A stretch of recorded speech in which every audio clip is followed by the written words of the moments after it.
aujourd'hui, programme aujourd'hui, nous finissons le dernier chapitre de ce troisième grand volet, donc de la Renaissance aux Lumières. Donc aujourd'hui, nous terminons par l'évocation de deux grands architectes de la fin du XVIIIe, Étienne-Louis Boullée et Claude-Nicolas Ledoux. Et après, nous passerons donc au quatrième volet consacré aux utopistes et penseurs de la première moitié du XIXe siècle, qui chronologiquement se situe justement après Boullée et Ledoux. Alors donc, aujourd'hui, nous commençons par ce chapitre 4 avec Boullée et Ledoux. Et nous avions terminé, vous en souvenez, la dernière fois, avec l'évocation de Piranèse, de ces fameuses gravures, et notamment, j'avais clôturé mon cours sous cette image du Panthéon, de l'intérieur du Panthéon à Rome, qui est une image tout à fait saisissante de cette architecture qui préside justement au mouvement du néoclassicisme qui naît à ce moment-là. Alors j'ai choisi aussi cette gravure parce que précisément Étienne-Louis Boullée a aussi donc laissé des planches magnifiques. Et là, bon, je vais vous faire un petit clin d'œil cinématographique. Vous savez que je suis un amateur de cinéma et que j'aime bien ponctuer mon propos de quelques allusions. Si parmi vous, il y en a qui ont vu ce film de Peter Greenaway, qui s'appelle Le ventre de l'architecte. Vous connaissez Peter Greenaway ? Le meurtre dans un jardin anglais, par exemple, c'est peut-être le plus connu. Mais dans sa filmographie, il y a un film intéressant qui s'appelle Le ventre de l'architecte, et qui met en scène un architecte qui voyage en train vers Rome. Et une des séquences de ce film, au début, c'est précisément la confrontation de l'architecte avec à la fois le Panthéon, donc il mange avec sa femme et des amis, dans un resto juste en face de l'entrée du Panthéon, et le dessert qui est posé sur la table pour conclure ce repas, c'est une superbe bombe glacée, vous voyez, une de ces pâtisseries dont les Italiens ont le secret, qui est précisément la reproduction de ce projet de cénotaphe à Newton, comme un clin d'œil, si vous voulez, à l'architecture classique romaine et aux relations qui existent entre Boullée, le Panthéon et le héros du film, vous voyez, qui est lui-même architecte. Voilà un peu une série de clins d'œil qui se glissent là. Donc voilà, Étienne-Louis Boullée, c'est donc un architecte qui a vécu, vous le voyez, vraiment le XVIIIe siècle, et qui donc a eu une place qui est un peu méconnue aujourd'hui. Il a été notamment, il a enseigné pendant 30 ans à l'Académie royale d'architecture qui existait à l'époque, et qui a été dissoute en 1793, si je me souviens bien, ou 92. En tout cas, il a enseigné pendant 30 ans, de 62 à 93 précisément. Et donc, il a eu une influence importante sur la formation de ces générations d'architectes de l'époque. Donc, à ce titre, c'est quelqu'un d'important dans l'histoire de l'architecture, mais il a laissé peu de traces de ses travaux de construction qui ont été ou altérés ou démolis. Et donc on a plutôt, la mémoire qu'on a de lui, c'est plutôt toute une série de gravures qu'il a, lui aussi, comme Piranèse, laissé en héritage et qui constituaient à ses yeux une sorte d'anticipation ou de projet, on pourrait dire, qui aurait pu être les bâtiments publics, les grands bâtiments publics d'une future capitale. Et donc, dans son esprit, il y avait donc, l'idée que l'architecte est quelqu'un qui doit fournir aux citoyens, quand on commence à parler de citoyens à cette époque-là, aux citoyens une architecture parlante. C'est les mots qu'il emploie. Une architecture parlante, c'est-à-dire une architecture qui doit signifier quelque chose, qui n'est pas gratuite et qui n'est pas simplement une fantaisie pour les grands de ce monde ou autre chose, mais une architecture au service de la société et qui doit délivrer un message d'ordre moral ou politique.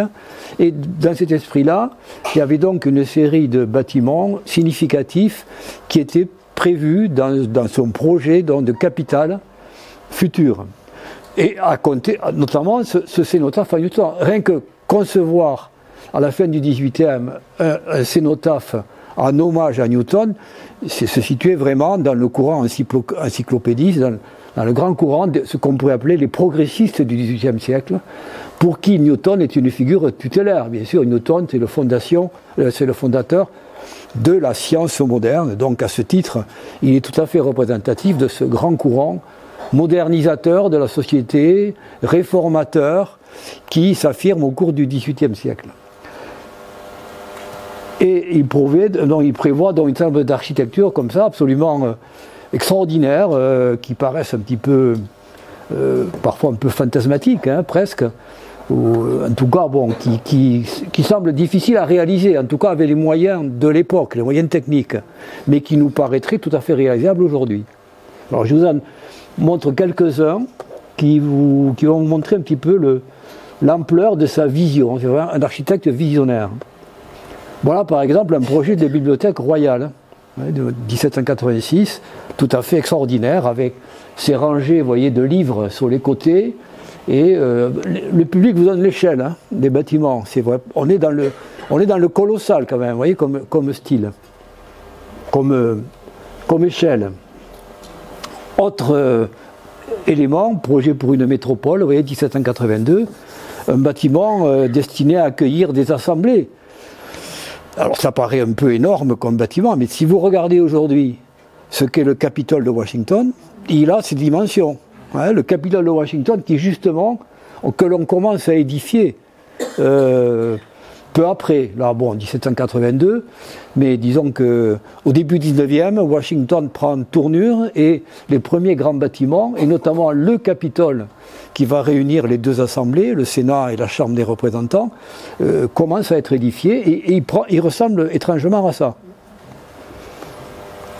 D'ailleurs, les principaux bâtiments de Washington historiques sont d'inspiration néoclassique. Hein. Le mausolée de Thomas Jefferson, par exemple, bon, ce genre de bâtiments, ou de Lincoln, sont tous d'inspiration néoclassique. Voilà un projet pour l'église de la Madeleine, qui à l'époque était en gestation. Vous savez, le projet de la Madeleine, c'est le Panthéon aujourd'hui. Non, pardon, je me trompe, excusez-moi, non. La Madeleine, c'est l'église qui est prévue derrière les palais de Gabriel, que je vous ai montré, sur la place Louis XV, l'actuelle place de la Concorde.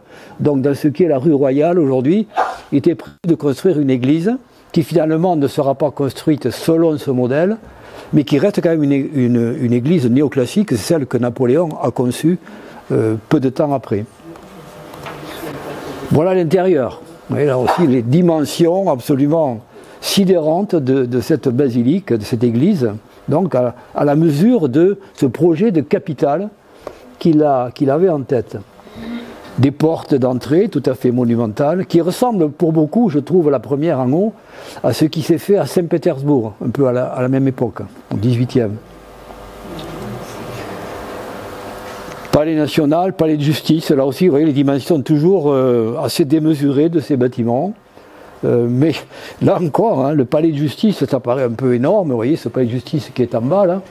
Mais si vous allez à Bruxelles aujourd'hui et que vous voyez le palais de justice aujourd'hui à Bruxelles, ça a ses dimensions aussi. Hein, c'est un bâtiment absolument colossal qui domine la ville. Et puis un projet de muséum, là encore, vous voyez, tout à fait étonnant dans ses dimensions. Voilà, une évocation rapide de cet architecte des Lumières, qui est un peu oublié aujourd'hui, si ce n'est des spécialistes. Bon, les gens qui ont fait des études d'architecture connaissent Boullée, mais le grand public ne le connaît pas.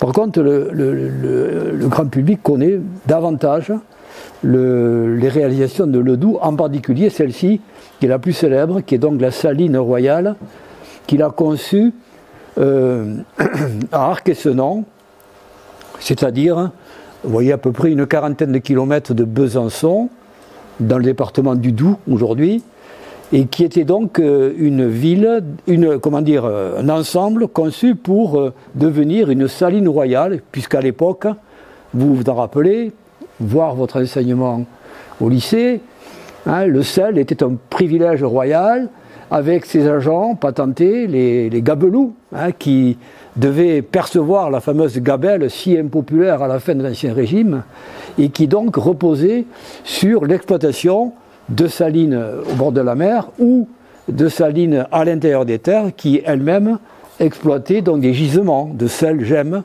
comme ici en Franche-Comté ou en Lorraine. Il y a aussi le même genre de choses.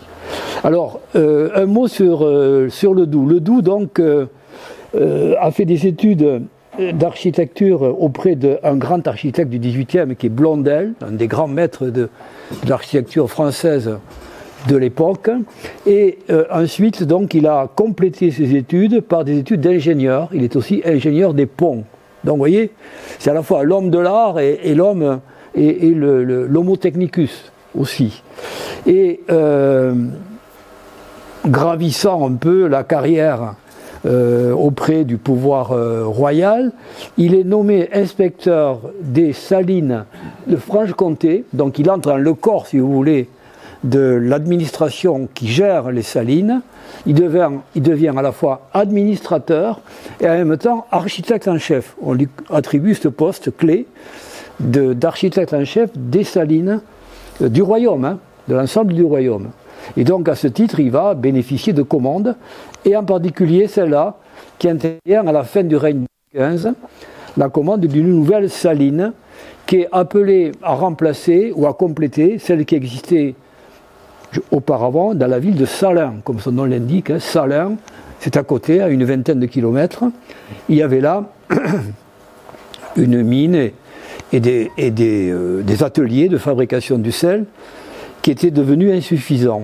Donc le projet a été élaboré de concevoir une nouvelle saline à proximité d'une grande forêt, qui est la forêt de Chaux, qui était susceptible de fournir le bois, parce qu'évidemment, dans une saline, vous connaissez le principe, en général, on extrait du sol une saumure qu'il faut ensuite faire chauffer et réchauffer pendant X heures, de manière à progressivement obtenir le sel et qui va être ensuite vendu. Donc il y a besoin de concevoir une usine où l'on va pouvoir installer des fours pour fabriquer, élaborer ce sel. Et on projette donc de l'installer à côté de la forêt de Chaux qui fournira le combustible. Et pour alimenter cette saline, on va même concevoir une sorte de saumoduc, on pourrait l'appeler comme ça, par analogie avec un oléoduc, un saumoduc, c'est-à-dire des conduites sur plus de 20 km, avec des troncs de bois, des troncs d'arbres évidés, formant un tuyau, vous voyez, et qui, mis bout à bout, vont permettre d'acheminer la saumure fabriquée à Salins vers la saline d'Arc-et-Senans, où elle sera transformée en sel commercialisable. Voilà, l'ampleur du projet. Mais auparavant, évoquons aussi quelque chose qui va marquer les esprits, plutôt en défaveur de Le Doubs, avant d'analyser plus en détail sa saline. En même temps qu'il est l'architecte des salines, comme il est donc l'architecte de la ferme générale, c'est lui qui est chargé de construire cette fameuse enceinte dite des fermiers généraux, précisément, que le roi, enfin l'administration royale, décide de construire autour de Paris, et justement quelques années avant la Révolution. Vous voyez les dates, hein, début des travaux 1784, on est 5 ans avant l'été 89. Or, ce n'est pas sans incidence, ce n'est pas sans relation. En effet, qu'est-ce que c'était que ce mur des fermiers généraux? C'était un mur de 26 km entourant le Paris de l'époque et troué d'une soixantaine d'octrois, dont passage obligatoire, où toute marchandise entrant ou sortant de Paris devait acquitter un droit de passage, dont un péage. Voilà où on en était en 1786 pour combler les dettes royales. Et vous rappelez que la Révolution, elle est née d'abord d'une crise fiscale. Hein. La réunion des États généraux, c'est pour résoudre la crise fiscale. Donc, ça peut aussi entrer en résonance avec certains problèmes que nous avons à résoudre en ce moment, sur la question de la dette de l'État. Bon, en tout cas, l'enceinte des fermiers généraux commence à être construite, et vous imaginez bien que les Parisiens n'étaient pas contents. D'où la formule célèbre que Beaumarchais a popularisée, le mur murant Paris rend Paris murmurant. Et cette formule a fait florès et a contribué à mobiliser les Parisiens contre cette nouvelle taxe que finalement la ferme générale impose aux Parisiens. Donc il y a une soixantaine d'octrois qui sont conçus par Ledoux au titre d'architecte général de la ferme. Et voilà, alors au passage, ce tracé est très intéressant dans l'urbanisme parisien. Parce que aussitôt après la Révolution, on va commencer à raser ce mur. Puis ça sera surtout démolir les octrois. Parce que les Parisiens ne voulaient pas payer davantage de taxes. Et puis surtout, ça sera sous le Second Empire, où on finira, avec les travaux haussmanniens, de raser tous ces murs, et ça va devenir une ceinture de boulevards, qui sont bien connus aujourd'hui, qui ceinturent au nord et au sud le cœur de Paris, et qui sont, c'est intéressant aussi comme paysage urbain, qui sont, aujourd'hui, c'est le tracé de deux lignes de métro. L'une qui commence ici en Nation, c'est Nation Étoile, par Barbès, au nord. Et Nation Étoile par d'Enfer au sud. Donc c'est deux lignes de métro, dont une grande partie est aérienne. Si vous les parcourez, vous parcourez exactement l'enceinte des fermiers généraux de Ledoux. Donc, si vous y pensez-y, c'est bon, mémoire des lieux, c'est intéressant à savoir. Alors ces octrois, en voilà un exemple, un des plus célèbres, la barrière de l'Étoile, qui était donc construite juste en haut de la colline de l'Étoile, et où l'Arc de Triomphe est déjà édifié. Il a été construit sous Louis-Philippe. Je veux dire, par rapport à cette gravure-là, quand on voit la démolition. Là, vous avez une photo de l'état avant démolition. Vous voyez, de beaux édifices d'inspiration, on pourrait dire, palladienne, néo-palladienne. On retrouve vraiment le vocabulaire, les formes de Palladio. Donc, voilà, les barrières de l'Étoile qui a disparu, puisque vous voyez sur la gravure en bas, les travaux de démolition au moment des grands travaux haussmanniens, des grandes percées, de l'aménagement, des grandes artères du Paris nouveau. Il en reste en gros 4, ce qu'on peut encore voir, dont la plus connue, à meilleur état, c'est celle qui avait été construite à la limite nord-est de Paris, face au bassin de l'Ourcq, qui s'appelle aujourd'hui le bassin de la Villette, qui mène à la Villette, et au-delà, vers le canal de l'Ourcq. Et voilà une image aujourd'hui de cette barrière de la Villette, qui est restée dans son état. Vous voyez qu'un magnifique bâtiment, alors là, pour le coup, tout à fait palladien, d'esprit. Voilà, donc vous avez derrière, là, vous devinez le métro aérien. Vous voyez le viaduc qui passe là derrière.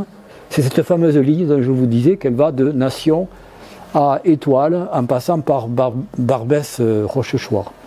C'est le métro Stalingrad. Maintenant, alors oui, donc les autres. Alors je vous disais, il en reste 4. En voilà une. Vous en trouverez une après Nation sur le cours de Vincennes. Il y a encore 2 bâtiments.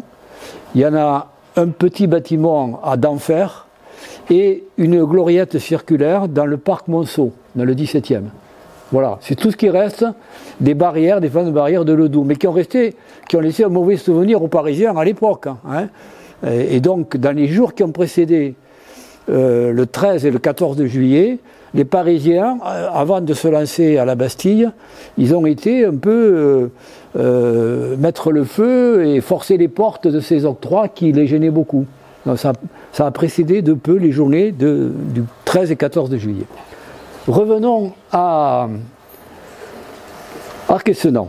Donc Arquessenan, vous voyez le titre que j'ai choisi, un exemple d'architecture intégrée, parce que précisément, elle mêle étroitement la fabrication, l'administration et l'habitation. Tout le monde vit, travaille et vit sur le même site qui a été conçu de façon synthétique par Claude-Nicolas Ledoux. Et en même temps avec un souci indéniable esthétique, puisque comme Boulet, lui aussi Ledoux disait que l'architecture doit être parlante et elle doit aussi obéir comme ça à une fonction sociale et proposer donc un style architectural qui, comment dire, qui offre aux citoyens le meilleur, en quelque sorte. Alors, ici, comment c'est organisé? Vous voyez, c'est un demi-cercle parfait. Alors, vous vous rappelez les topos où je vous ai expliqué un peu comment sont nées les formes géométriques dans les utopies urbaines du Moyen-Âge ou autres. Ben, vous voyez, on est dans ces formes géométriques pures, ici. Donc, un demi-cercle qui aurait pu être un cercle si le projet de ville idéal qu'il avait en tête avait pu se réaliser. N'anticipons pas, je vous en parle après. Donc voilà un demi-cercle dans lequel il y a au centre, ici, la maison du directeur. C'est important la géométrie des lieux. Il est vraiment au centre géométrique de cette figure-là. Les bâtiments de production sont répartis de part et d'autre. Et ici, on a les bâtiments d'habitation du personnel, plus d'autres fonctions associées à la saline. Et vous avez une entrée ici, monumentale, précédée par un grand portique, tout à fait dans l'esprit néoclassique. Et vous voyez qu'il y a également en bordure, ça a été reconstitué, hein, bien sûr, ça c'est une vue actuelle.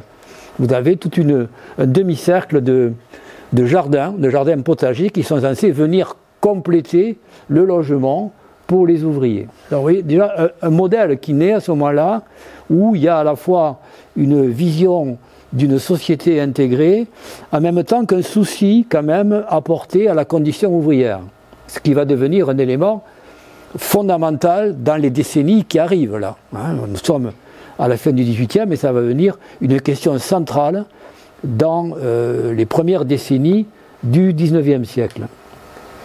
Alors voilà le plan de Ledoux, où on voit très bien donc ces différentes fonctions, avec la maison du directeur ici, mais qui a aussi une fonction religieuse.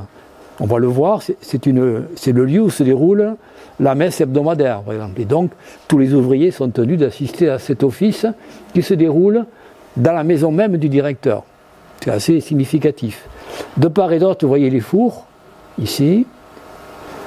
Et puis, vous voyez ici les bâtiments destinés au logement du personnel et leur jardin à l'arrière.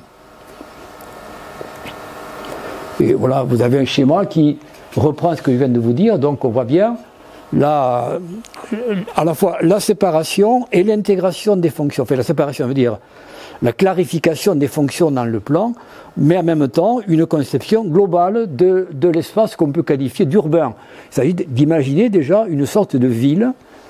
Alors, ville idéale, je ne sais pas, parce qu'il faut bien imaginer ce qu'était la vie réelle de ces ouvriers. Ce n'était pas une vie idéale. Hein. Les ouvriers qui travaillaient là, ils remuaient à longueur de journée des grandes poêles, si vous voulez, très lourdes, dans lesquelles il y avait la saumure, qu'ils étaient chargés de tourner et retourner de manière à obtenir le sel cristaux, si vous voulez, cristal.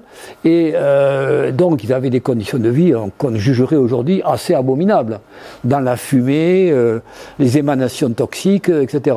Donc, loin de moi l'idée d'idéaliser le sort des ouvriers. Mais néanmoins, on fait un pas vers une conception d'une cité plus ou moins harmonieuse dans son fonctionnement.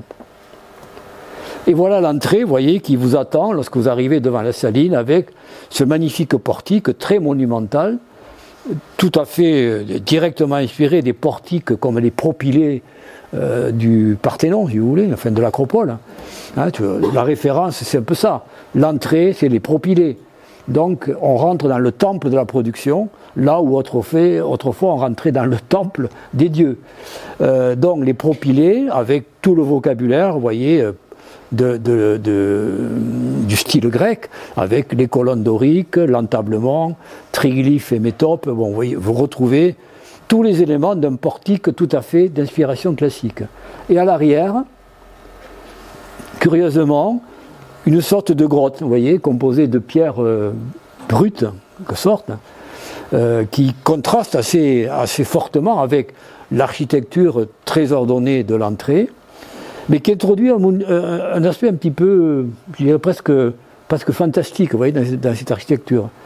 Et en même temps que c'est complété, vous voyez, par des sortes un décorum, là, ici, qui évoque les sources de Saumur. Vous voyez, on voit comme des fontaines qui voient s'écouler un liquide qui est la saumure. Vous voyez, donc c'est un élément à la fois décoratif et qui évoque la fonction ou l'origine de cette usine. Et l'on pénètre dans la cour, vous voyez donc se dresser devant vous ce magnifique bâtiment directorial, avec là aussi un portique majestueux, que voici, de plus près, vous voyez, avec ces curieuses colonnes tout à fait étonnantes, qui offrent une sorte de bossage rectangulaire, vous voyez, qui vient scander les colonnes. Et ça, c'est une signature qu'on retrouve dans beaucoup de monuments de Ledoux. Alors donc, je vous disais, deux choses à remarquer dans ce bâtiment, outre son équilibre général, qu'on pourrait rapprocher, si vous voulez, de la Villa Rotonda de Palladio. Si vous connaissez cette villa, ou une image de la Villa Rotonda de Palladio à Vicenza, c'est un peu, ça y fait penser, hein, dans l'équilibre des formes. Maintenant, vous remarquez un point important, c'est ici l'œilleton, au centre du tympan, qui rappelle que la fonction du directeur, c'est de surveiller. Hein. Donc, c'est pas innocent tout à fait. Hein. L'œilleton, ça fait penser un peu dans l'esprit de l'époque, hein, au panopticon de Bentham, hein, qui est aussi ce bâtiment dont s'inspireront les prisons, qui permet d'observer sans être vu. Hein, ce dispositif qui est d'origine carcérale, on pourrait dire, ou qui a des applications carcérales, et qui est un peu aussi dans l'esprit du temps. Le maître, c'est quand même le maître qui surveille ses ouvriers. D'autre part, donc je disais, au centre de l'édifice, il y a, là ça a été reconstitué, c'est une rénovation qui a été faite de ce bâtiment. À l'intérieur du bâtiment, vous voyez qu'il y a un escalier monumental, et il faut imaginer que pendant les offices se déroulaient là. Et il n'y a pas de chapelle à proximité, donc l'office se déroule dans la maison du directeur, et il faut imaginer donc un peu la scénographie. Les ouvriers massés sur ces marches-là, qui montent auprès du maître des lieux. Vous voyez, donc il y a aussi une hiérarchie sociale qui se lie dans le dispositif choisi pour célébrer l'office. Voilà maintenant les bâtiments de production eux-mêmes, mais vous remarquez la qualité architecturale. On a vraiment un bâtiment néoclassique avec vraiment un équilibre des formes tout à fait exceptionnel. Et vous avez en bas donc un plan qui vous montre les fours. Voilà maintenant les bâtiments destinés au logement des ouvriers ou des contremaîtres. Voilà donc une vue d'ensemble. Et voilà un plan en élévation de la... Ça, c'est des plans de Ledoux, hein, que j'ai photographiés dans un livre. Mais ce sont les dessins de Ledoux. Et vous voyez sur le plan, alors là, évidemment, aujourd'hui, on voit encore moins que d'habitude. Mais là, vous avez donc... Oui, voilà le dispositif. Au centre, vous avez donc une pièce commune où il y a une cheminée destinée à l'ensemble de la communauté là, qui vit dans ce bâtiment, qui serait un petit peu une sorte de foyer général pour l'ensemble des ouvriers et de leurs familles qui vivent ici, avec une cheminée commune et un dispositif destiné à prendre les repas, en commun ou pas, mais en tout cas dans un lieu commun. Et puis de part et d'autre, vous avez donc des chambrées, on le voit, hein, qui sont destinés à accueillir donc le personnel. Voilà. C'est un peu sommaire, on n'est pas dans un F3 HLM hein, du XXe siècle, mais on est déjà dans un type d'habitat qui dénote un progrès par rapport à ce qu'est la moyenne des ouvriers agricoles ou des ouvriers d'industrie ou d'artisanat dans les faubourgs ouvriers comme à Paris ou dans de grandes villes. En tout cas, il y a de la part de Ledoux le souci de fournir à ce personnel un habitat à peu près digne, potable, on va dire, et un bon familier.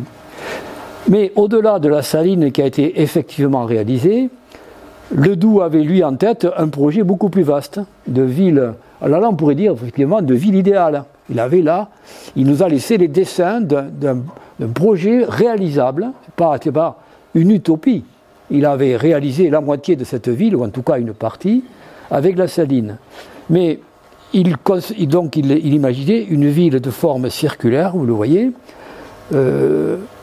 avec un doublement de la partie productrice au centre de la ville, mais avec différentes auréoles, on pourrait dire, ou de cercles concentriques autour de ce noyau productif. Avec, donc vous le voyez là, par exemple, tout un ensemble de quartiers, beaucoup plus aérés finalement, moins géométrisés que la partie centrale, mais néanmoins équipés de grands bâtiments publics, dont on devine plus ou moins les fonctions ici, et puis au-delà, la campagne elle-même.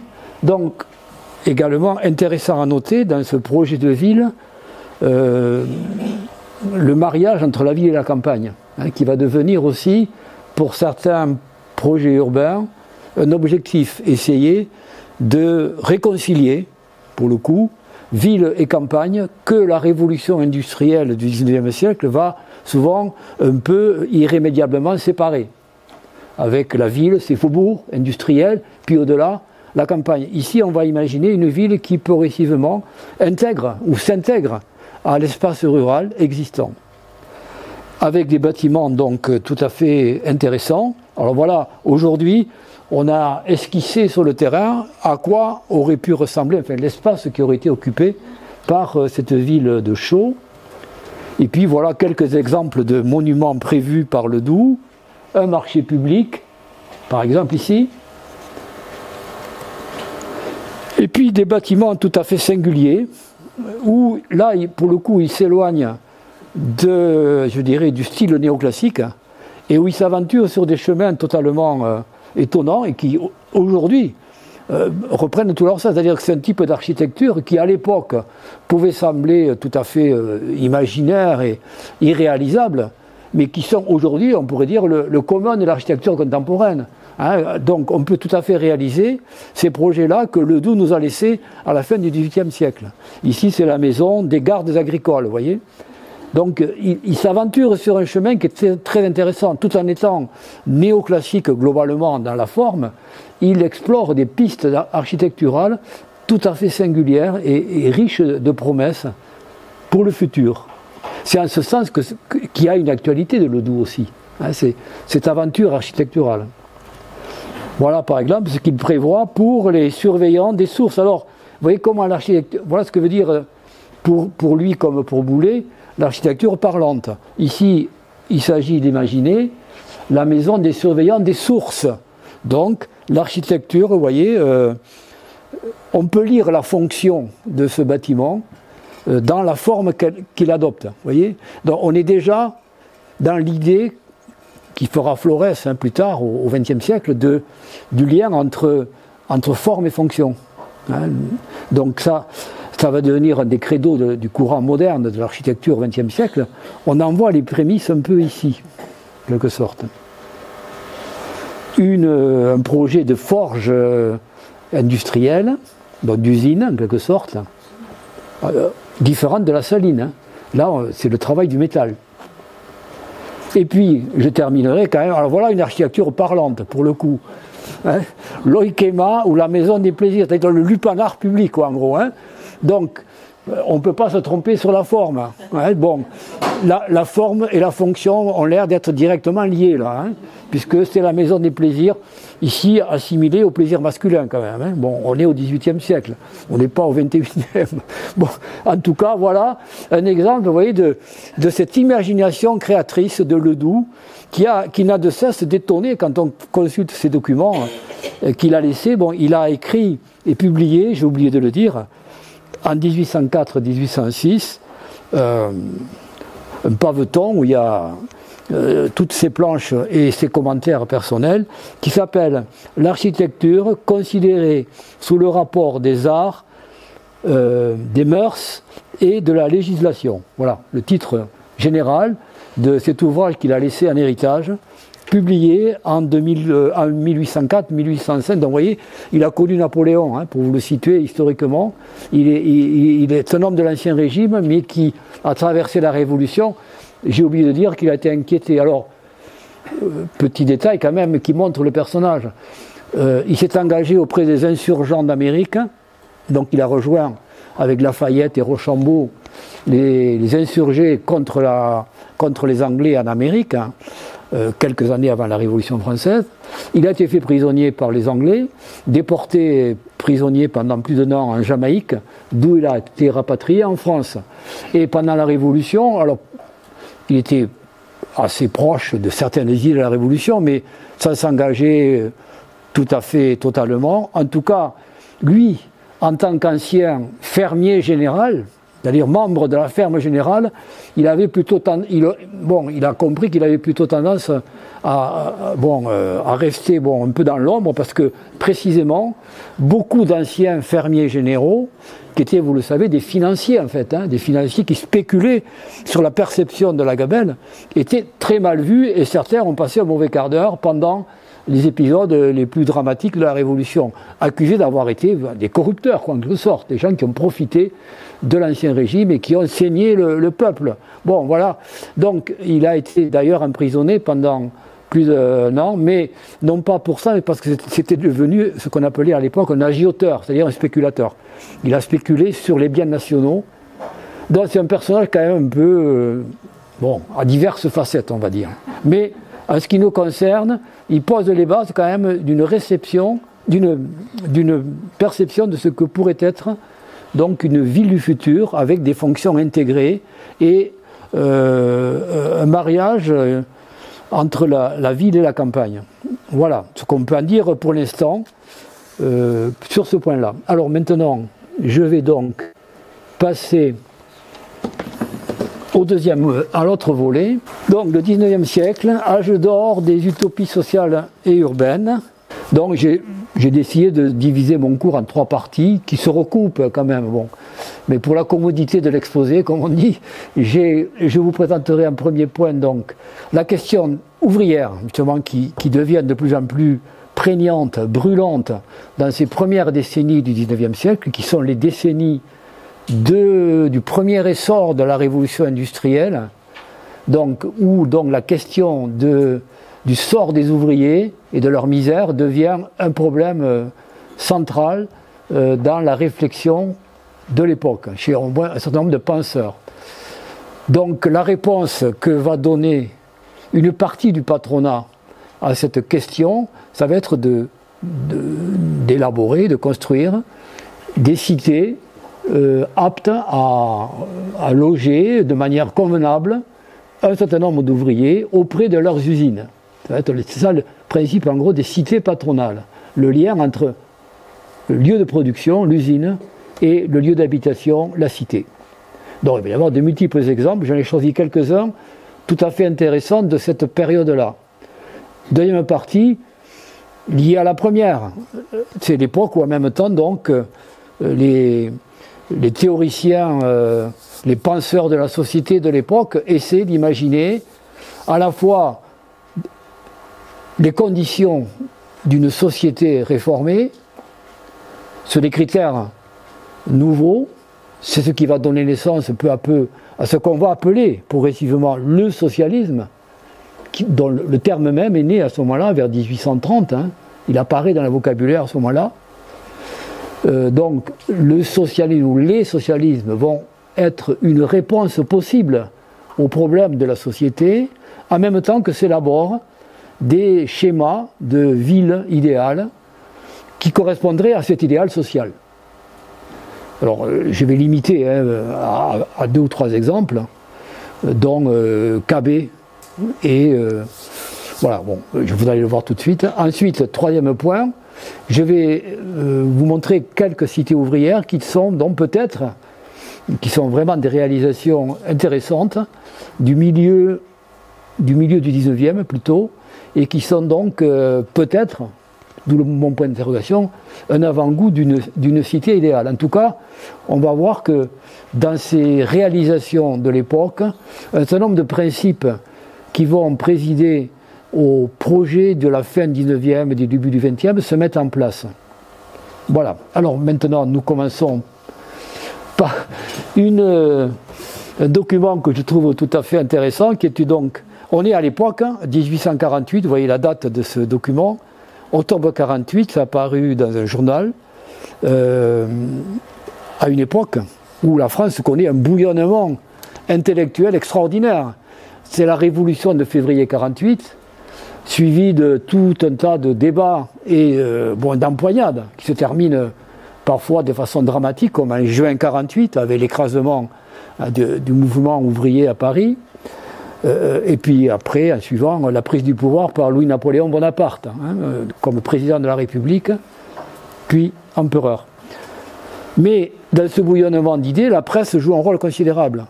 C'est le premier grand essor de la presse après la Révolution. Sur la Révolution, il y a eu aussi toute une floraison de publications qui a accompagné la liberté de la presse naissante. Et là, c'est pareil. Après l'étouffoir de la Restauration et de Louis-Philippe, qui, quand même, dans le régime, a largement combattu la liberté de la presse, donc on assiste au printemps 48 à un essor extraordinaire de la presse et en particulier de la caricature, qui va devenir un des fonds de commerce, si j'ose dire, de la presse à ce moment-là. Et là, c'est tout à fait intéressant parce qu'on retrouve quelques-uns des grands penseurs des questions sociales de l'époque. Et alors c'est présenté de façon amusante sous forme d'un alignement de bateleurs de foire, vous voyez. Et moi, ça me fait penser immédiatement, encore une référence cinématographique. Vous connaissez tous Les Enfants du Paradis. Et vous connaissez toute la séquence d'ouverture, où l'on voit, on se promène dans le faubourg du Temple, boulevard du Temple, rebaptisé à l'époque boulevard du crime. Parce que précisément, les théâtres de ce quartier présentaient souvent des spectacles, des pièces qui tournaient autour des questions de crime, etc. Vous voyez, des assassins, des voleurs. C'était un peu le fond de commerce de ce théâtre qui va devenir le théâtre de boulevard. C'est là qu'il est né, le théâtre de boulevard. Donc, si vous vous rappelez le film de Carnet, vous vous rappelez l'atmosphère turbulente de ce faubourg du Temple, le brave bourgeois qui se fait subtiliser sa montre, et Jean-Louis Barrault qui, avec Arletty, qui se moque de ce bourgeois qui est venu s'encanailler au faubourg du Temple et qui le paye de sa montre. Donc on retrouve cette atmosphère-là et on voit donc ainsi, devant la foule que vous voyez au premier plan, là, qui défile là, vous voyez donc les différents orateurs qui font l'article, quoi. Ils vendent ici qu'est-ce qu'ils vendent? Ils vendent de leur idéologie. Voilà. Alors on peut y reconnaître. Ça c'est intéressant pour nous. Ici au premier plan, vous voyez écrit Phalansteriana. Et vous voyez Considérant. Ici, voilà. Donc, Considérant, Victor Considérant, c'est un personnage considérable, très connu à l'époque, qui donc est devenu le vulgarisateur de la pensée de Fourier, de Charles Fourier, l'inventeur du phalanstère. Donc, à ce moment-là, si je ne me trompe pas, Fourier est mort, oui. Et donc, c'est Considérant qui est devenu son héritier, son disciple numéro 1, et qui va diffuser donc, les idées fouriéristes dans le pays, et ça a un certain succès, les idées fouriéristes. Et ça gagne aussi des pays étrangers. On a trouvé du fourierisme en Angleterre, en Belgique, etc. Bon, donc il y a tout un mouvement fouriériste qui tourne autour de l'idée du phalanstère. Je vais vous l'expliquer après, le phalanstère. Après, deuxième personnage qu'on peut reconnaître, d'ailleurs, à bas la propriété c'est du vol, ça vous pensez à qui? Proudhon. Voilà, vous reconnaissez Proudhon avec ses petites lunettes cerclées. Proudhon, donc un des pères de l'anarchisme, qui est ici présenté. Puis, vous trouvez ici à gauche, là un peu plus loin, en continuant, vous ne le lisez pas bien, mais moi je l'ai lu attentivement, on vous a écrit Louis Blanc. Louis Blanc, un des grands théoriciens français, fondateurs du socialisme. Et à gauche, Louis Cabé, pas Louis, Cabé, Eugène, attendez, non, je viens de trop là, Étienne Cabé, pardon, excusez-moi, qui propose une société idéale dans ce qu'il appelle l'Icari. Vous voyez écrit ici,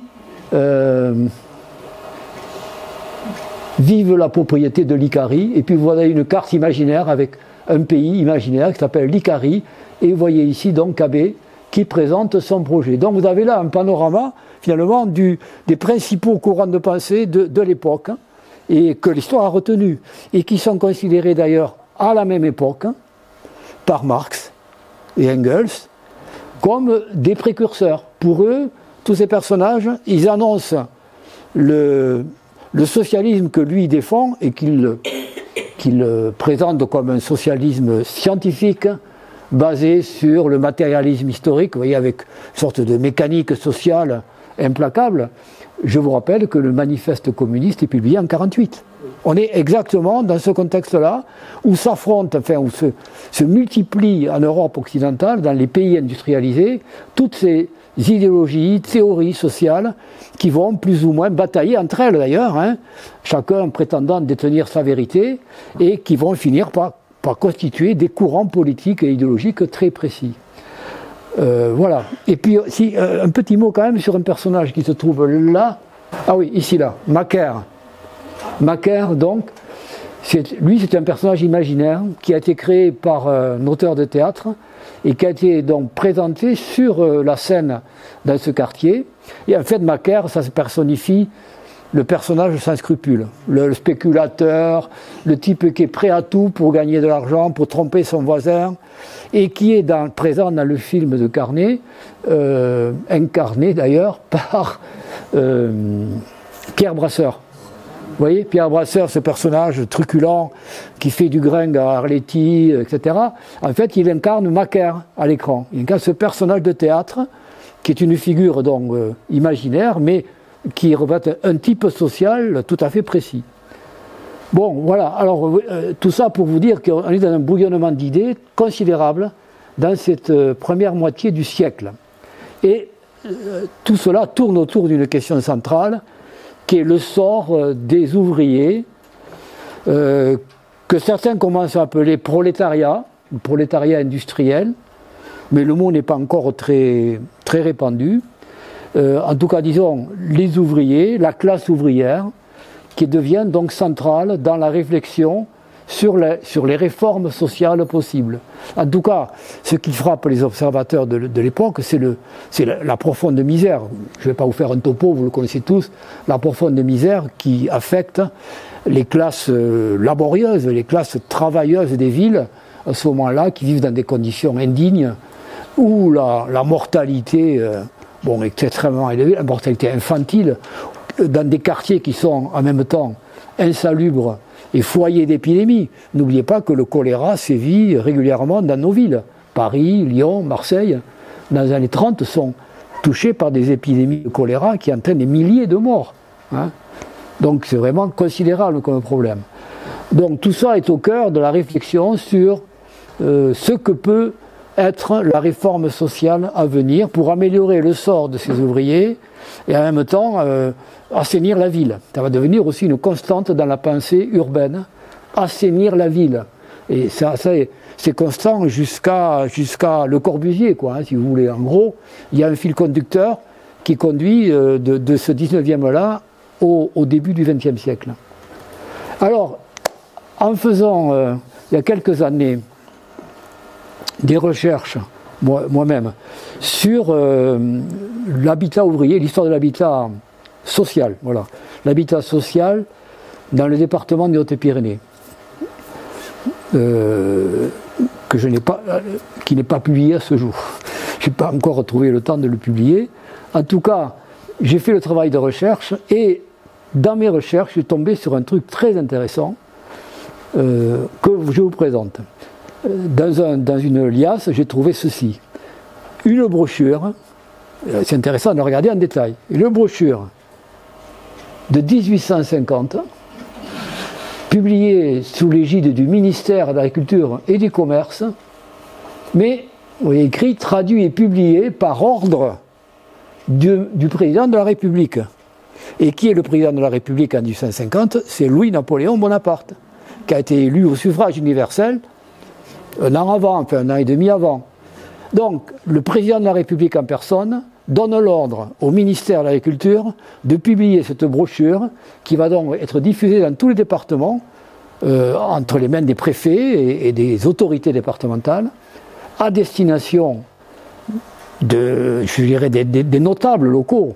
Ce n'est pas destiné à être lu par tous les paysans du coin ou les ouvriers du coin, mais c'est destiné à ceux qui dirigent le pays. Et vous voyez le titre de la première page de cet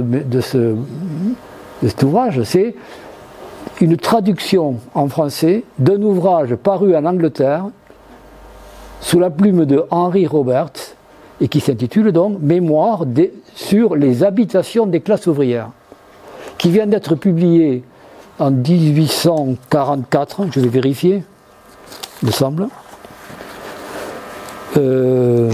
Oui, elle a été publiée en Angleterre en 1844 sous ce titre-là par donc Henry Roberts, qui était un architecte assez considérable, puisque il était patronné par la couronne d'Angleterre.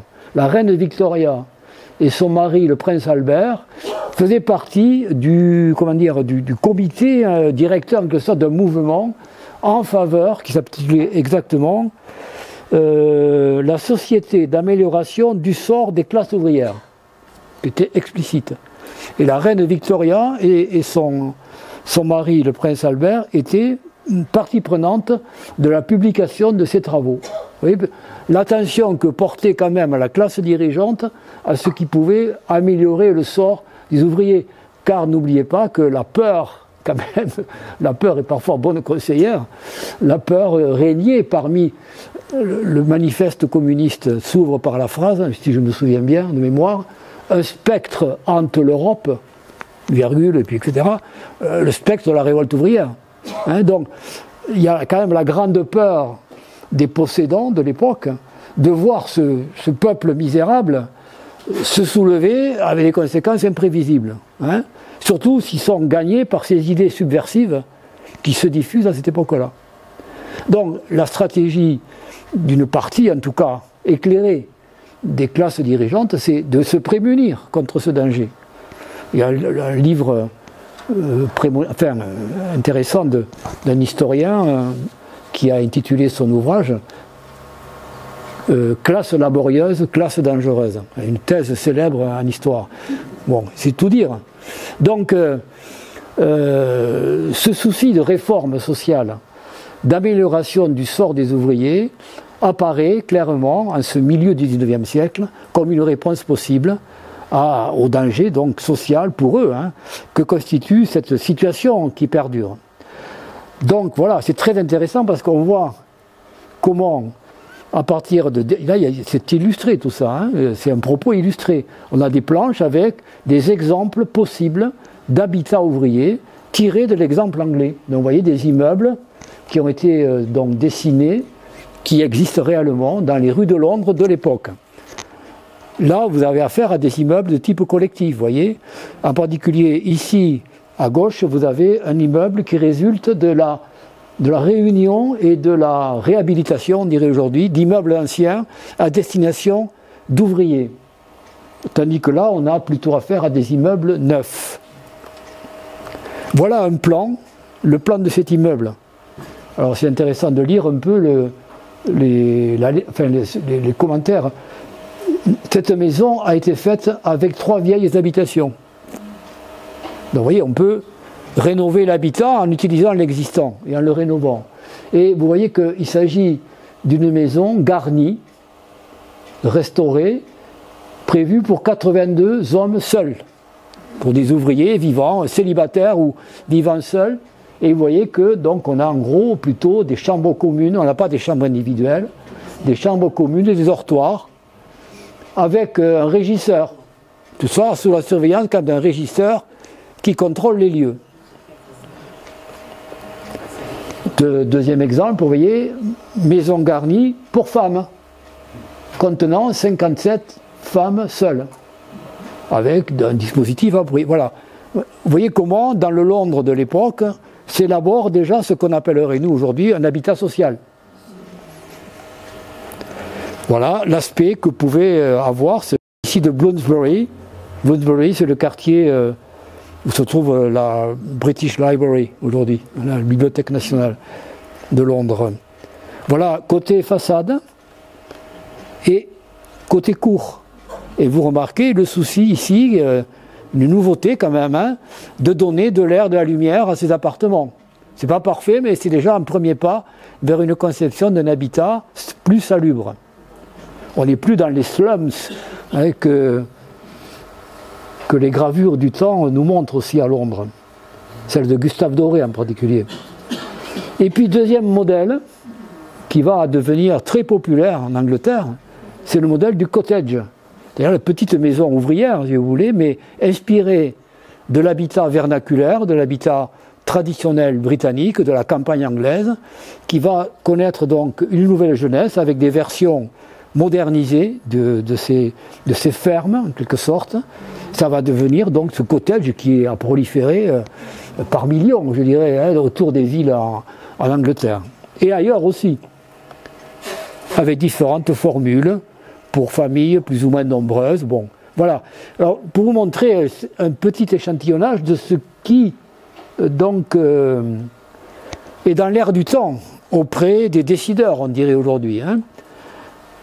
Alors, une application, un exemple d'application qui est exactement contemporain. Le même Louis-Napoléon Bonaparte, qui a commandé cette brochure que vous venez de voir, fait construire en plein Paris, dans le Paris populaire de l'époque, un logement collectif pour les ouvriers. C'est la cité Napoléon, qui existe toujours, qui se trouve dans le quartier, donc, pas loin de Barbès, justement. Barbès-Rochechouart. C'est la rue Rochechouart, ici, dans le 9e. Donc, vous voyez les dates, 1849-51.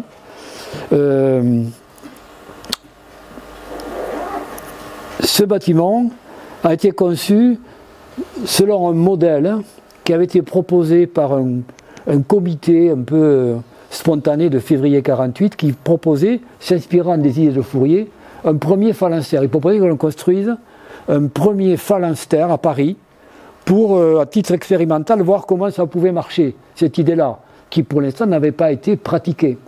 Donc, cette idée n'a pas été tout de suite reçue, mais par contre, Napoléon, enfin c'est Louis-Napoléon Bonaparte encore, l'a fait sienne, la détourne en quelque sorte, et il propose de construire ce bâtiment collectif.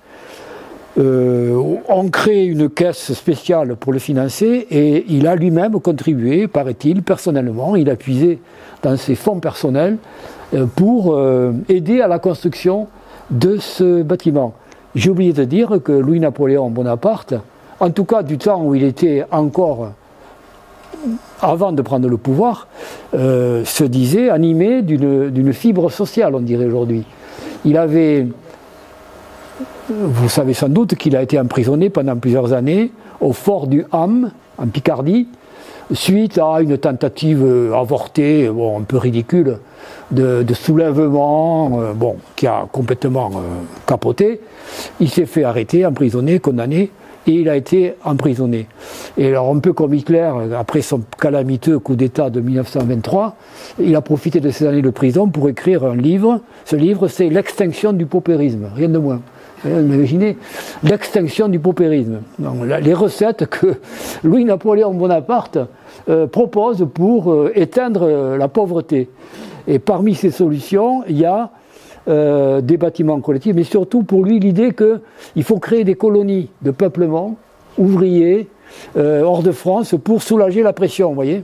Donc, il pique ses idées aussi dans le mouvement fouriériste et tous ces idéologues de l'époque où précisément, on essaie d'imaginer des colonies basées sur des nouveaux principes dans ces pays neufs que sont à l'époque, surtout les États-Unis. Et aux États-Unis, il va y avoir toute une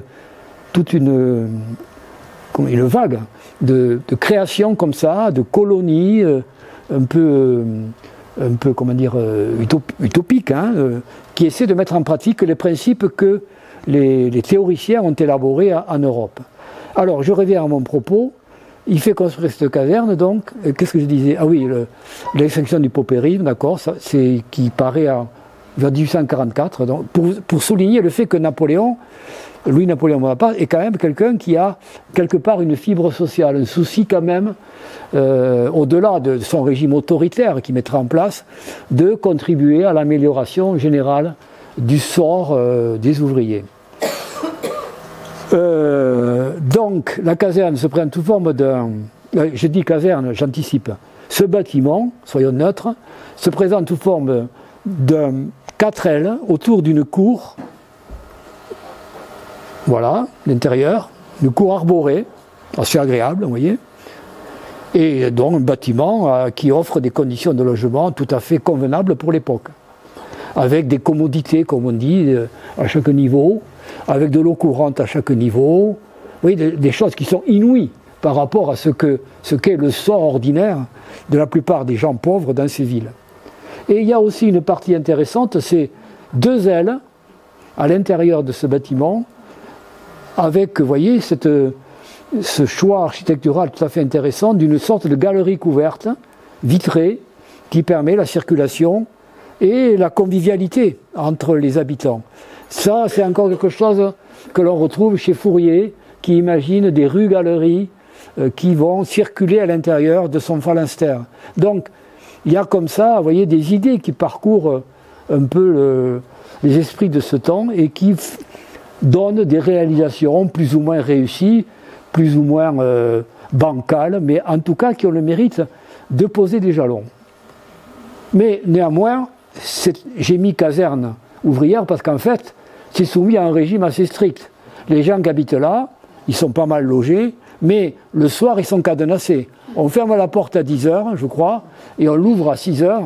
Et pendant ce temps-là, les gens sont à l'intérieur et ils ne peuvent pas sortir, sauf permission spéciale. Donc, c'est quand même des ouvriers sous surveillance, hein, surtout qu'ils n'aillent pas fréquenter des estaminets et des cabarets où ils pourraient faire de mauvaises rencontres. Ça, c'est aussi constant aussi, hein, les mauvaises rencontres, c'est pas simplement les jeunes femmes offertes dans les rues, c'est aussi les mauvaises idées qui circulent dans les cabarets. Hein. Bon, il y a des agitateurs dans l'ombre, donc tout ceci se comprend comme ça aussi. Bon, voilà à peu près ce que je voulais dire là-dessus. Et puis, passons maintenant à des cités patronales, vraiment, qui répondent, dans une partie du patronat, à ce souci de loger leurs ouvriers. Là, il s'agit... Ah oui, j'ai oublié de dire un petit détail quand même. Comme par hasard, à côté de la caserne Napoléon, il y a une fabrique de chaussures bien connue qui s'appelle la fabrique Godillot. Vous voyez, qui fabrique donc des chaussures un peu de travail, etc. D'où le nom. Hein, voilà, elle était à côté, la rue Rochechouart. Et je pense qu'une partie des gens qui habitaient là, ils travaillaient. Le lien entre entreprise et habitat est encore plus précis ici, puisque le Grand Tornu, c'est donc l'œuvre d'un industriel du charbon. On est en Belgique ici, tout près de la frontière française, dans le Borinage, vous voyez, là, le bassin houiller, vous le savez, le bassin houiller commun à la France et à la Belgique, qui court en France et puis qui se prolonge en Belgique, vers Mons, etc., Charleroi. Donc c'est dans cette zone-là que le propriétaire de ces mines de charbon au début du 19e décide de construire une véritable cité industrielle intégrée où on trouve au centre, vous le voyez sur l'image, une sorte d'usine, vous voyez, qui a une forme ovale avec des bâtiments réguliers, architecturalement intéressants. On voit ici les fumées qui s'échappent probablement de l'extraction de la mine, ici, hein, ici. On voit ici un terril, on devine un crassier, un terril ici. Donc je pense que là, la mine est là. il y a des bâtiments ici qui sont destinés à fabriquer des outils, à la gestion des lieux, etc. Et puis, tout autour, vous voyez des rangées de maisons qui sont destinées à loger le personnel. On est au tout début du 19e, vous voyez, 1816-1830. Et voilà à quoi ça ressemblait un siècle et quelques après. C'est-à-dire que ce site a été abandonné fin 19e, je crois, et puis il est tombé un peu dans l'oubli et il se dégradait très largement. Et voilà une photo qui rend compte de ce que c'était au début du XXe siècle. Moi, personnellement, je l'ai découvert, ce site, il y a une vingtaine d'années à peu près, ou 20 ou 25 ans, à l'époque où il n'était pas encore totalement rénové. Maintenant, il est parfaitement rénové, comme vous pouvez le voir sur la photo, vous voyez ici. L'état actuel du site, avec donc l'ancienne, le centre productif ici, les bâtiments des ouvriers, qui adoptent le schéma de maisons jointes, vous voyez, en bande, commun à la plupart des régions industrielles à cette époque-là, avec une entrée, qu'on voit ici, monumentale, vous voyez, inspirée d'un modèle néoclassique, là.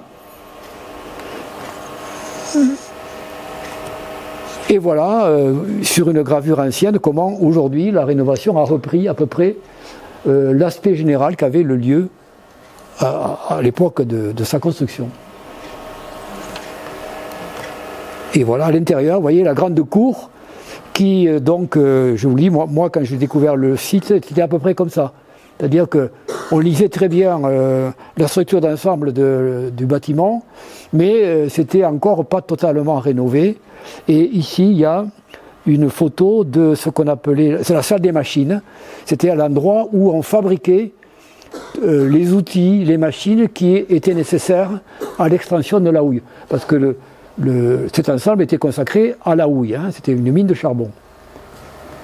Et il y avait tout autour écuries, bâtiments des ingénieurs, les endroits où on faisait la gestion de l'enfant. Vous voyez, il y avait tout un ensemble fonctionnel autour de ce grand ovale qui organisait l'ensemble de l'installation.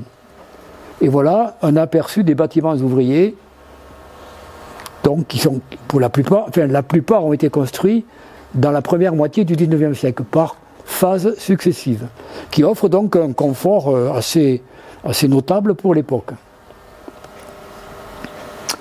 Deuxième exemple, nous revenons en France, en Alsace, où c'est la ville de Mulhouse qui est pionnière en particulier. Mulhouse qui est quand même un des grands foyers industriels de la France de l'époque. Nous sommes à l'époque où l'Alsace est encore française, c'est avant la guerre de 70. Donc l'Alsace s'industrialise, surtout Mulhouse, le grand foyer industriel, qui se consacre au textile et à la métallurgie. L'Alsacienne de construction mécanique, entreprise qui fabriquait des locomotives, et qui, lorsque la guerre de 70 est arrivée, que l'Alsace a été annexée par le Reich, s'est déplacée pour aller s'installer à Belfort, où elle est devenue, l'Alsacienne de construction mécanique est devenue Alstom. Alstom est né à Mulhouse, si vous voulez, globalement, pour vous montrer l'importance de Mulhouse dans l'histoire industrielle de notre pays. Et c'est surtout un grand centre textile. C'est un peu le Manchester français, Mulhouse, consacré au coton. Et parmi les grands industriels du coton, il y a la famille Dollfus. Parmi vous, il y a peut-être des couturières, ou peut-être des couturiers, qui connaissent les bobines de fil qu'on doit trouver encore, de fil de coton en bois, où il y avait marqué DMC. Eh bien, DMC, c'est Dollfus, Mig et compagnie. Donc ça venait de Mulhouse. Alors voilà, c'est justement dans le quartier textile qu'est construite cette cité ouvrière, comme une cité modèle pour l'époque, à l'initiative de Jean Dollfus, qui est un industriel et maire aussi pendant plusieurs années, progressiste, animé donc d'une volonté d'améliorer le sort des ouvriers de la ville, et qui fait donc édifier, lui et d'autres, qui financent donc un projet de cité ouvrière qui voit le jour à partir de 1853. Et voilà une photo d'époque. C'est un montage photographique de juxtaposition de 3 photos qui font comme un effet panoramique, mais ce sont des photos d'époque. Vous voyez, la cité vient d'être construite et on a un très bon témoignage de l'aspect que ça avait à ses débuts. C'est avant tout de l'habitat. On est près de l'usine, on donne vie de les cheminées par-ci par-là, et il n'y a pas tellement d'espace vert. Il y en a, mais il n'y a pas de grand parc vraiment installé et conçu pour ça.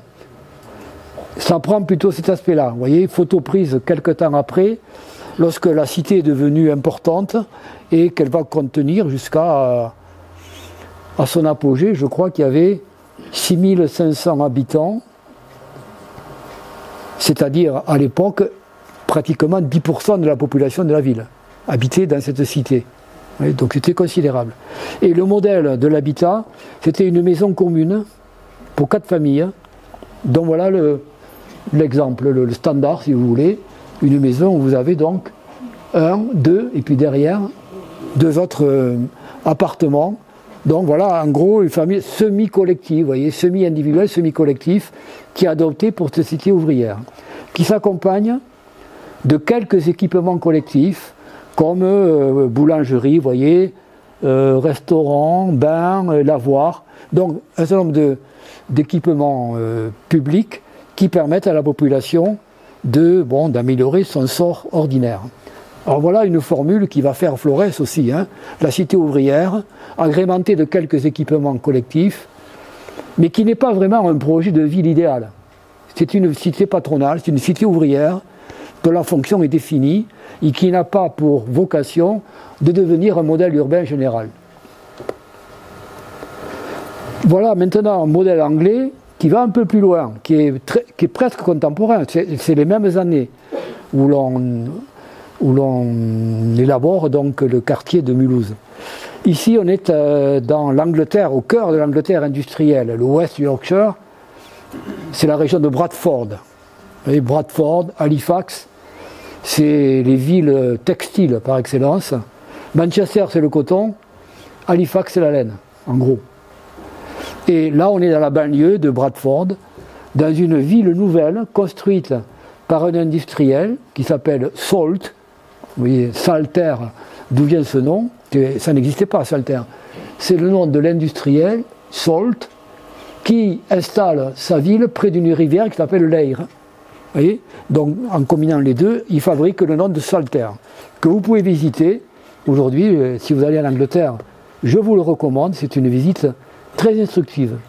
Voilà des gravures d'époque qui vous montrent déjà le caractère monumental de la fabrique qui emploie des milliers d'employés, là, 4 ou 5 000 employés. Et également le caractère quelque peu monumental aussi de l'habitat ouvrier qui se trouve là et qui est agrémenté visiblement d'équipements aussi assez majestueux. Vous voyez, on n'est pas dans de la bricole là. Donc voilà une autre gravure en couleur qui rend compte de l'aspect au départ.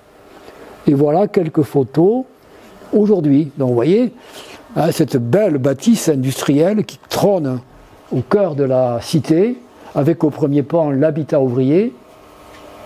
Donc ces grands bâtiments, comme c'est souvent le cas en Angleterre à l'époque, hein, dans la première phase industrielle, c'est une petite parenthèse, mais quand même, comme je parle d'architecture, il y a eu une phase où les ateliers, les manufactures se sont installés dans des bâtiments à étages. Vous voyez? Et donc c'est pour ça qu'on a fait des structures en fonte, qu'on a inventé l'ossature en fonte pour supporter le poids des machines accumulées sur plusieurs niveaux. Voilà. On avait un bon exemple de ce genre d'usine à Bagnères, c'était l'ancienne usine Comet, à la sortie de Bagnères vers Campan. C'était une usine de modèle anglais comme ça. Avant qu'on fasse les ateliers avec des sheds, avec des ouvertures vitrées, ouvertes vers le nord, mais qui sont plutôt des ateliers rez-de-chaussée, quoi, hein, sans niveau. Il y a 2 modèles. Un des grands modèles industriels anglais, c'est celui-là, l'usine à étage. Avec justement une fantaisie architecturale, souvent. On copie des modèles de bâtiments qui font partie de la culture des architectes, soit néoclassiques, soit médiévales. C'est le cas souvent en Allemagne, où il y a un magnifique ou en Belgique, bâtiments industriels inspirés du gothique ou du roman. Vous voyez, bon, il y a de magnifiques bâtiments industriels. Revenons, vous voyez justement ici, au bord de l'Eire, la rivière, vous voyez un campanile italien. Bon, qui paraît totalement incongru, mais ça fait partie de l'usine. Vous voyez, le campanile d'inspiration presque florentine, on pourrait dire, ou siennoise. Voilà quelques aspects de cette installation industrielle tout à fait remarquable et qui est classée maintenant, bien sûr, et qui a été réhabilitée. Voilà une vue aérienne qui vous montre donc l'impressionnante usine, et puis le quartier ouvrier à côté, parfaitement aligné, rangé, mais très soigné. Vous voyez, c'est pas n'importe quoi comme habitat. Voilà. Et l'église anglicane sur le côté, et puis il y avait toute une kyrielle d'équipements, école, bibliothèque, bains publics, bon bref, il y avait toute une gamme d'équipements qui ne figuraient pas dans la cité ouvrière de Mulhouse, par exemple, hein, ni a fortiori celle du Grand Ornu, qui ont le mérite d'être parmi les premières, mais ceci c'est beaucoup plus élaboré quand même. Hein. C'est déjà l'amorce d'une véritable ville, même si ça n'en prend pas tout à fait le nom. Alors, ceci étant dit, dans le cadre de la réhabilitation de ce lieu, il y a un personnage clé, c'est le peintre David Hockney. Tout le monde connaît David Hockney, ben, il est de là. Il est né à Bradford. Et donc pour lui, Saltaire, c'était sa vie d'enfance. Et donc après son long séjour aux États-Unis, en Californie, etc., avec ses célèbres peintures de piscine, tout ça, que vous connaissez sans doute, il a décidé de se consacrer en partie à la réhabilitation de ce lieu et d'en faire un lieu justement rénové par la culture notamment. Et il est un des premiers lieux justement en Angleterre, dans ce mouvement des années 90-2000, où beaucoup de lieux industriels abandonnés vont trouver une seconde vie grâce justement à la culture, les loisirs, qui vont être moteurs dans la réhabilitation de ces lieux. Donc il a contribué à créer une galerie d'art, un musée, et à faire que ce lieu devienne à la mode, quoi. En fait, c'est parce que finalement, en fin de compte, il faut que ça soit quelque chose qui corresponde à une demande. Alors voilà un exemple de sa galerie où il expose quelques-unes de ses œuvres, dont une assez connue, souvent reproduite, où l'on voit justement les bâtiments de Saltaire, hein, qui reflètent sa vision de la ville de son enfance. Il vit d'ailleurs aujourd'hui en Normandie, je ne sais pas si vous le savez. Il finit ses dernières années en Normandie, où il peint consciencieusement des pommiers en fleurs, notamment. C'est assez joli. Bon, notre tour. Bon, mais là, j'ai juste deux photos. Pour tous les Anglais connaissent Cadbury, hein, c'est le chocolat par excellence, et en particulier Bournville, qui est une barre chocolatée ou une tablette, vous voyez, qui est répandue partout. Bon, quelle est l'origine du mot? C'est donc la Bournville, qui a été fondée donc par les frères Cadbury, frères, ou je ne sais plus si c'était frères, enfin par la firme Cadbury, dont vous voyez l'usine derrière, et qui a donc elle aussi offert à ses employés des conditions de vie tout à fait enviables.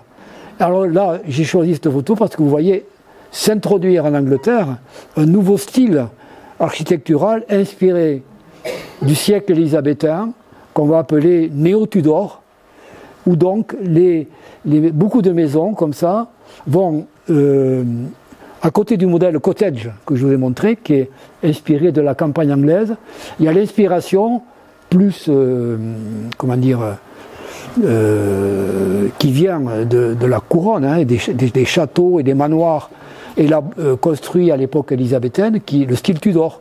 Et donc ça va devenir très à la mode, comme chez nous le néo-renaissance, si vous voulez. Il va y avoir le style néo-Tudor qui va gagner beaucoup de ces villes, soit ouvrières, soit, nous le verrons dans un prochain chapitre, les villes nouvelles, pensées. Deuxième point maintenant, que je vais bon, qu'on va aborder, mais qu'on n'aura pas le temps de terminer, parce que finalement, c'est quand même assez riche tout ça. Les villes idéales, donc des théoriciens de la première moitié du 19e. Alors, j'en ai choisi 3. Et le premier, c'est le comte de Saint-Simon, qui a un lien de parenté avec le duc, le fameux chroniqueur de la cour de Louis XIV. Et donc c'est la même famille, mais lui, ils ne se sont pas connus en fait. Je crois que le duc est mort avant que Saint-Simon naisse. Oui, il est né en 1760. Alors c'est intéressant ces dates. Je ne suis pas un fanat des dates comme ça, pour les dates, hein. Mais c'est intéressant de réfléchir aux dates. Parce que là, on a un homme qui a un pied au 19e, au 18e et un pied au 19e. C'est vraiment l'homme de la transition, qui est né à l'époque des encyclopédies, si vous voulez, des Lumières, et qui a connu le démarrage industriel du début 19e, l'époque napoléonienne, et donc qui a changé d'époque. Et c'est un peu l'homme de la transition, en quelque sorte. Voilà. Alors, il a laissé plusieurs ouvrages qui sont considérés comme intéressants et essentiels dans sa pensée, dont le plus important, je l'ai souligné, vous voyez, 1825, juste à la fin de sa vie. Le nouveau christianisme, dialogue entre un conservateur et un novateur. Et c'est intéressant, un dialogue entre un conservateur et un novateur. Donc il oppose une vieille société à une nouvelle société qui est en train de naître. Et lui, c'est un pourfendeur des parasites sociaux, pour parler vite. C'est lui qui a dit en gros que la société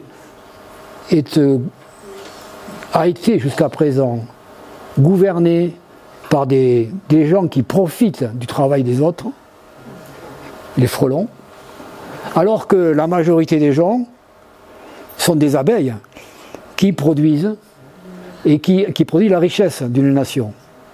Et donc ils s'élèvent contre ces parasites sociaux en quelque sorte pour promouvoir les abeilles qui travaillent au bien commun. Ça c'est un fond de sa pensée. Si on était macronien, on pourrait dire que c'est les premiers de cordée. Hein, vous voyez, place aux premiers de cordée. Hein, parce que justement, il dit que parmi ces abeilles, il y a en particulier des gens qui sont particulièrement précieux. C'est les créateurs d'entreprises, tous ces gens qui se lancent dans une entreprise, une industrie. Il emploie le mot d'industrie pour désigner un peu toutes les activités. L'agriculture est une industrie, l'industrie est une industrie, le commerce peut être une industrie, ce sont des activités qu'il qualifie d'industrie. Et donc il convient de favoriser les gens qui sont des vrais créateurs de richesse et qui contribuent donc au bien-être général, sans lequel il ne pourrait pas y avoir de bien-être général. Une partie de la richesse à leur profit, ce qu'on pourrait appeler les rentiers de l'économie, qui vivent de rente sans véritablement produire eux-mêmes. Voilà une partie de sa pensée. Mais je ne suis pas un exégète de Saint-Simon, et bon, je n'ai pas les capacités ni les compétences pour détailler beaucoup la pensée de Saint-Simon qui mériterait beaucoup de prolongement. En tout cas, ouais, ça on verra après. Donc, il y a dans sa pensée l'idée que il y a des gens qui sont donc disposés à produire, qu'il faut encourager, et parmi eux en particulier, il y a une catégorie nouvelle qui émerge en ce début 19e et qui va s'imposer progressivement, c'est les ingénieurs. Les ingénieurs qui sont précisément des gens dont les compétences, le savoir, va en direction de la production générale, qui contribuent par leur savoir et leur entreprise à améliorer le sort général, à créer des richesses nouvelles, et donc qu'il faut encourager. Et la pensée saint-simonienne en particulier va se répandre, être un grand succès parmi les polytechniciens de l'époque. À Polytechnique, on va donc lire avec beaucoup d'attention les écrits de Saint-Simon, et l'esprit saint-simonien va se répandre en particulier dans ces catégories-là, qui progressivement montent, connaissent une ascension sociale importante, et qui, pour certains, arrivent à la sphère du pouvoir. Une grande partie de l'entourage de Napoléon III, par exemple, partage l'esprit saint-simonien. Les créateurs de chemins de fer de l'époque, de banques, comme la Société Générale, le Crédit Lyonnais, le Crédit Immobilier des frères Pereire qui ont créé la Compagnie du Midi, sous le Second Empire. Ce sont des Saint-Simoniens, dans l'esprit. Donc il y a comme ça, Saint-Simon va favoriser la montée en puissance dans la société de gens qui vont contribuer à l'essor général et à la richesse des nations, pour reprendre une formule célèbre de notre auteur. Qu'est-ce que je voulais dire de plus? Bon, j'ai perdu le fil de ce que je voulais dire à l'instant, peu importe. Alors, oui, certains ont vu là-dedans, justement, ça demande d'y réfléchir en tout cas, la naissance de ce qu'on va appeler plus tard la technocratie. C'est-à-dire que progressivement, cette nouvelle catégorie de sachants qui vont monter au pouvoir vont considérer que c'est eux qui sont les détenteurs du bien commun et de ce qu'il faut faire. Et donc va ainsi naître un état d'esprit qui est souvent lié à une réelle compétence technique ou de savoir, qui va favoriser l'essor comme ça de gens qui vont vouloir penser pour l'ensemble de la société et penser ce qui est bon pour la société. Grands aménageurs, donc chemin de fer, canaux, le canal de Suez, vous voyez, puis Panama, tous ces grands travaux, cette vision d'un monde où l'ingénierie, la technique, la science va présider à l'amélioration générale du sort humain, de l'humanité, elle naît là en particulier. Et Saint-Simon est un des auteurs les plus lus. Mais en même temps, il y a des aspects sociaux, de réforme sociale. Et donc, y compris Proudhon et Marx considèrent que Saint-Simon, c'est un des fondateurs de la pensée sociale, et donc aussi de ce qui va devenir le socialisme. Donc, vous voyez qu'il est aujourd'hui, ou au 19e en tout cas, il a été approprié par plusieurs courants de pensée qui ont vu chez lui les prémices de leur propre pensée. Donc, alors, sur le plan urbain, il n'a rien produit. Alors, pourquoi en parler, puisque je parle des villes idéales? J'en parle parce que c'est sa pensée qui est importante. Et là, il a irrigué tout un tas de gens, y compris de ceux qui pensent à une ville idéale. Voilà ce que je voulais dire à propos de Saint-Simon et de son apport à la pensée en France et ailleurs en Europe. Attendez, alors je me perds un peu, oui. Qu'est-ce que je voulais ajouter aussi? Oui, alors il va y avoir parmi ses disciples, alors ça c'est le côté un peu amusant, il va y avoir une véritable ferveur quasiment religieuse chez certains disciples de Saint-Simon après sa mort, et en particulier il va y avoir un personnage un peu intéressant et étonnant qui s'appelle Enfantin, qui va réunir plusieurs dizaines de disciples autour de lui en référence à la pensée saint-simonienne et en faire une véritable religion laïque avec comme une hiérarchie de prêtres et de servants de cette nouvelle religion voués à la science, au savoir, et qui vont donc défrayer la chronique par leurs mœurs tout à fait étonnantes pour l'époque.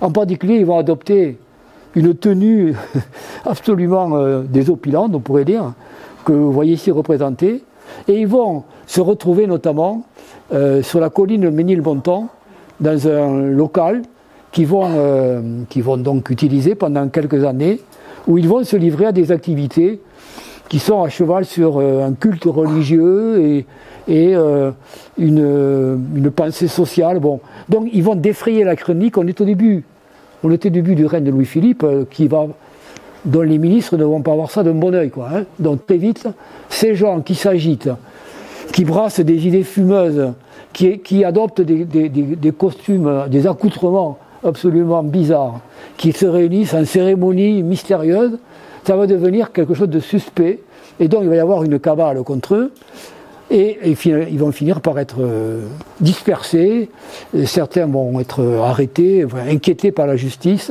et le mouvement saint-simonien de cet ordre-là va capoter, hein, va avorter. Mais c'était pour dire, voilà, le portrait de Prosper Enfantin, qui était un peu le leader de ce groupe, et voilà une photo du local où ils se réunissaient à Ménilmontant, et un aspect de leur cérémonie propre. Ça, c'est un peu l'aspect folklorique. Mais je le répète, Saint-Simon, c'est quand même quelqu'un dont la pensée a irrigué une grande partie de la mouvance socialisante, réformatrice du XIXe siècle. Et à ce titre, même s'il n'a pas fait de projet urbain, il mérite toute notre attention. Donc, au point où j'en suis, nous verrons la semaine prochaine des projets plus concrets de penseurs du 19e, comme ah oui, c'est les vacances. Donc ce sera Si cette vidéo vous a plu, vous pouvez nous rejoindre à l'Université du temps libre de Tarbes et de Bigorre à l'adresse utl-tb.info. Et n'oubliez pas, si ce n'est déjà fait, de vous abonner.